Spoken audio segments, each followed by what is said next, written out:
Hello, TikTok foodies. It's Dawn Darkness, and tonight we're indulging in the comfort of baked potato soup. Trust me, it's a hug in a bowl. Let's get cooked. First up, gather these essentials for the ultimate potato goodness.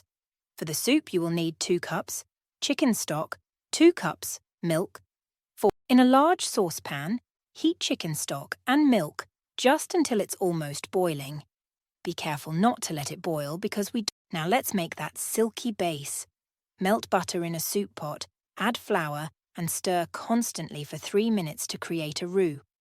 It's the secret to our creamy soup. Slowly pour the milk mixture into the roux, stirring vigorously to banish any lumps.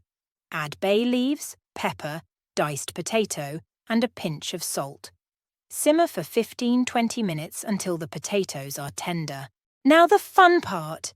Divide the soup into oven-proof crocks, top with sour cream, cheddar cheese, green onions, and bacon bits.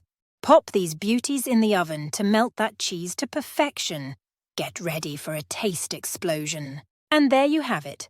Baked potato soup that's creamy, cheesy, and oh so delicious. Perfect for cozy nights in. Tap that heart if you're a soup